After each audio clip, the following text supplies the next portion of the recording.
So I'm in Gambit. I am playing this hopefully to get some Resident Evil guns, so I can fucking masterwork my sniper rifle finally, my beloved, my beloved. But yeah, like the title says in the video, we're going to talk about artificial crunch and how to recognize it. First of all, we're going to describe what crunch is. You must know this.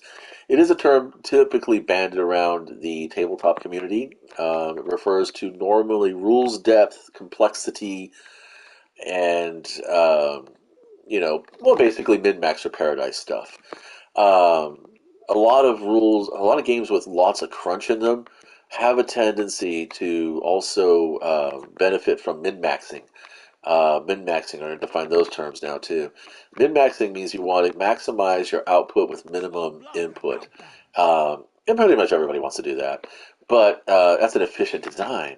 But it's often spoken about as being a pejorative, calling somebody a min-maxer. That means that they're putting mechanics over play. But then again, that's if that's how they want to engage in the play, then they're allowed to do that. I've never had a problem with a D&D player min-maxing their dwarf or their elf or their halfling. Um, I'm talking from the perspective of the BXMI editions. The original red box from the late '80s, not the third and fourth edition red box stuff. Least of all the fifth edition box. Okay, you really need to. Okay, thank you. I was like, man, this dude that totally wanted to get a finisher in the face. And those guys are just spamming out the fucking bads. Excuse me. So, rules complexity is often referred to as crunchiness. I'll give you some clues here, some other actual more or less common examples. Ever played Goldfish? Goldfish is played with a deck of 52 playing cards. With or without jokers, it depends on what rules you want to use, but we want to say without jokers most times. And what the goal is that you're trying to make a set of four cards, four aces, four kings, four queens. And the way the turn is that everybody's dealt out, I think it's seven cards, and the deck is placed face down in between all players. This becomes the pond. And on the opening of your turn, first thing you can do is go through your hand and sort out any cards that already are a set of four, and you can score them. Some players like to play a little tricksy and they'll leave their set of four in their hand just as a joke because nobody else is going to ask for those cards, and you can only ask for cards that are actually in your hand. So in other words, if I started off with four queens, a jack, a king, and a three, I could only ask for the four queens, a jack, the king, or the three. And then this is where you can get into some meta playing, which was a totally different topic than what we're talking about right here, but it is an example of the crunchiness of the rules. Typically, more meta can be applied to crunchier rule systems, rules with lots more depth to them. But the mechanic goes as follows, like I said. You start off your turn asking for a card from the players around you. Make sure that it has to be a card in your hand. Now, some house rules actually require that you display the card. So if I wanted to ask for any threes, I would take the three that's in my hand and I would show it to all the players. That way everybody knows I'm asking for a three. Some table rules don't require that. And in that instance, I could hold out one of my queens and say, does anybody have any queens? And now, of course, I know nobody's going to have any queens because I'll have all four queens. And this immediately starts getting players thinking, ooh, I could probably draw a queen.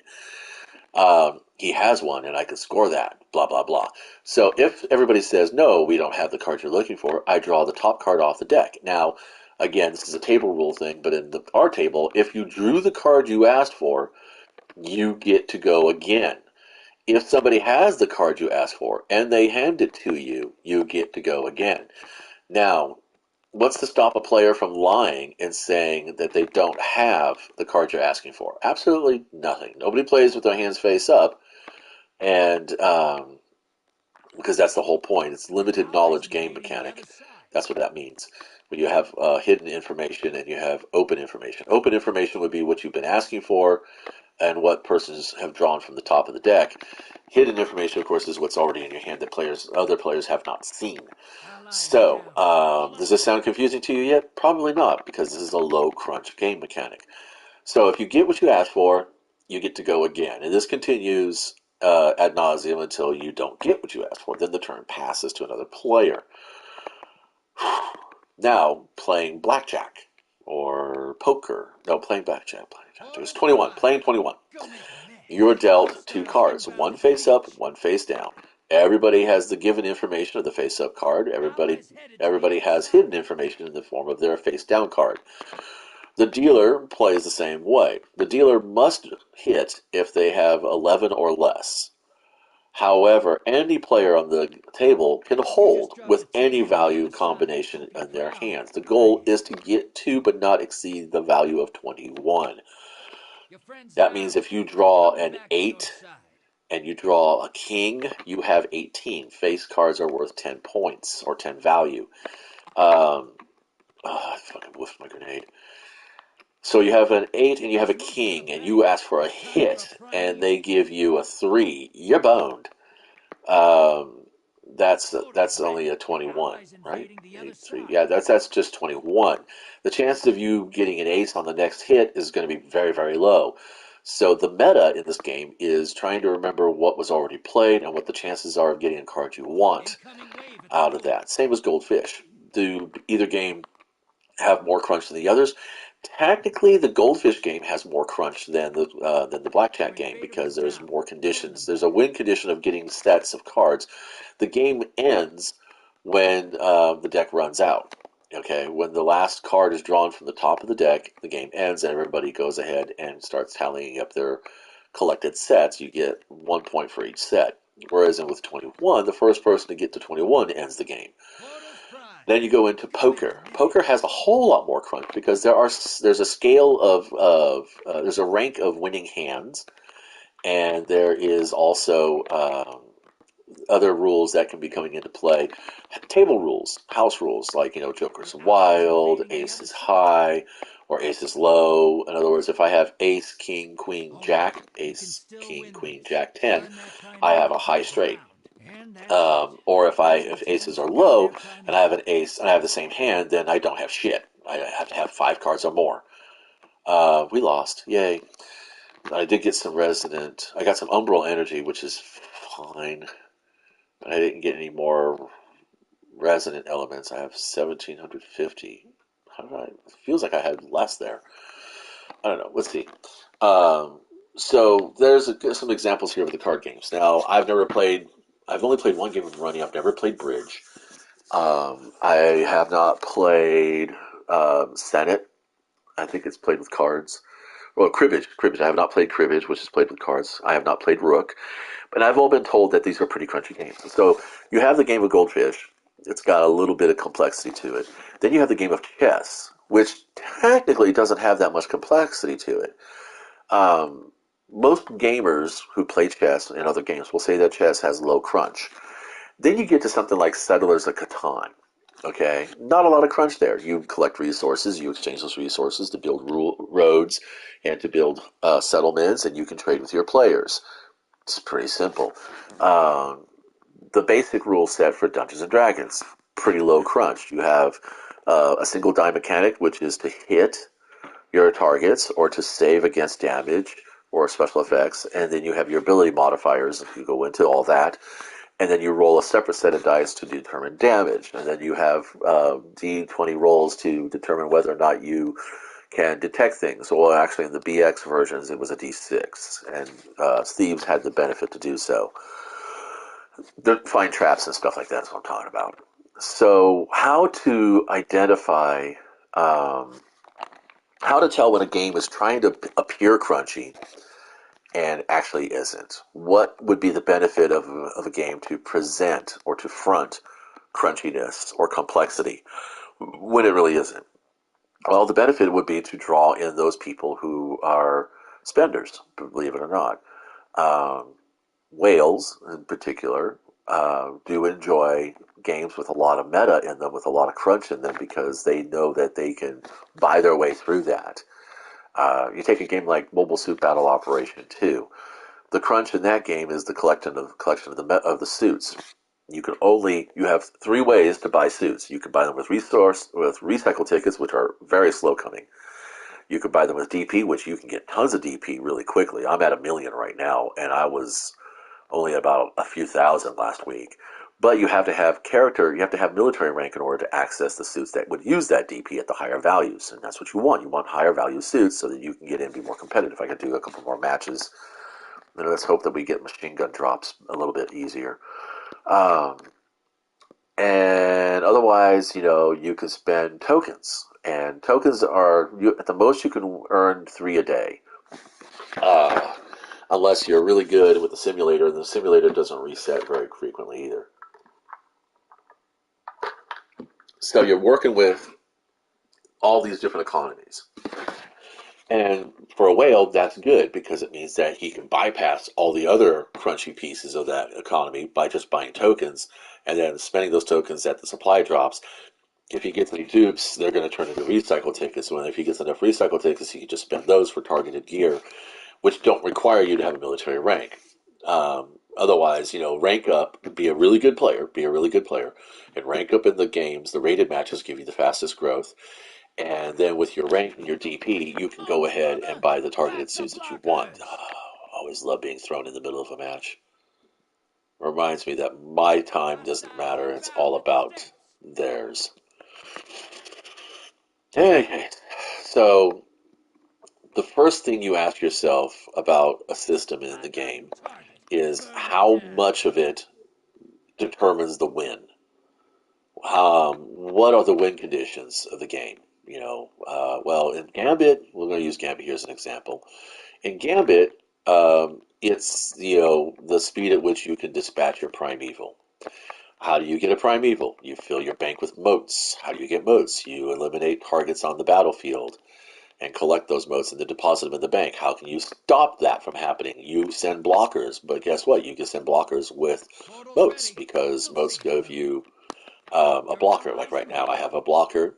It's going to be a small blocker. It says right there, deposit for a small blocker. Pop, there we go. Now the people on the other side, they're going through a condition that is called leeching. And what's happening is that until they remove all but at least one of those blockers that we've sent, they're going to keep losing deposited motes. They don't lose motes that they're carrying. So if their team is carrying a shit ton of motes right now, they won't lose those, but they will lose what they banked. So the game win con is get the primeval and eliminate it as fast as possible. You can slow down your opponent by killing them during their primeval stage, which will heal the primeval, or by stopping them from giving the bank motes, which slows them down from putting in motes to the bank. Okay. You should be enough. And then, of course, sending invaders is another part of that part right there. So, is Gambit a crunchy system? Is Gambit a crunchy game? Not really. It appears to be at first. There are things that you want. I know I saw somebody over here. I keep getting the ping on it, but nothing happened. It must have jumped through here. The crunch in Gambit is really about player interactions, the bait and the switch, that kind of situation. So yeah, if say for instance Gambit introduced a mechanic if you, let me try to think of something really stupid here. If you only melee the blockers, you spawn heavy ammo for all your friends.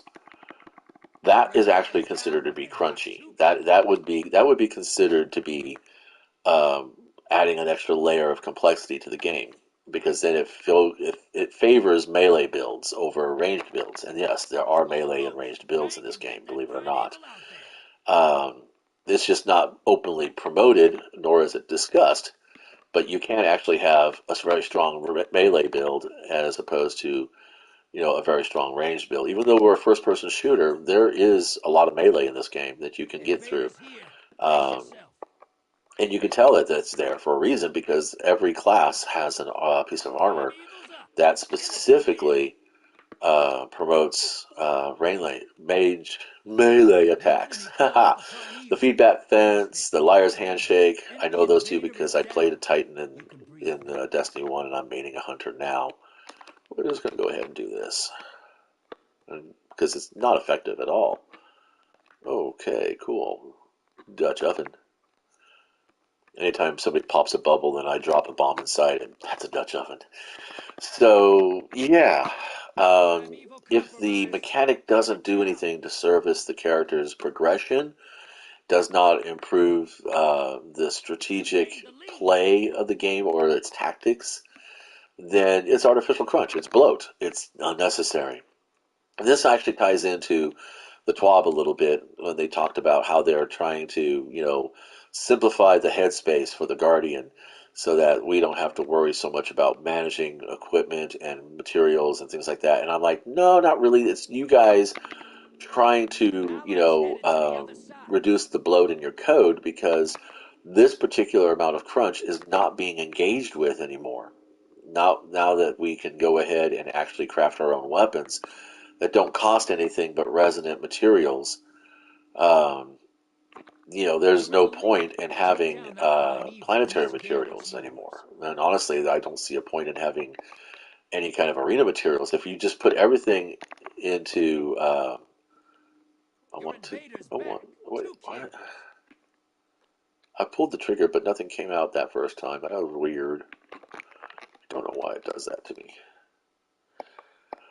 So yeah, the big tail, the very first big tail is, if you take away that mechanic, how badly does it impact the Destiny game? Materials economy doesn't need to be here because this crunch only takes away from the enjoyment of the game. That's why they're getting rid of it. Just like the ammo economy needs to be adjusted. It really needs to. We need to put a cooldown on special weapon ammo because the whole point of this game is it's a power fantasy. You want to have, you want to be blasting away with all kinds of heavy shit and stuff like that. Um, that's why mayhem is such a popular mode. Uh, and so if you don't have ammo, you're not in the power fantasy, and if you don't have ammo, you're not getting shit done.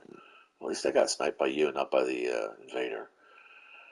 So when you're thinking about is a game crunchy and does that crunch benefit you? Yeah, that's the first thing you got to ask is okay. Well, if I chase this crunch, if I embrace this mechanic and I work on this mechanic alone, does it help me win matches? No, no, it won't. It does not help you win matches. What helps you win matches is having good skills, and you only get good skills by having consistent application of force.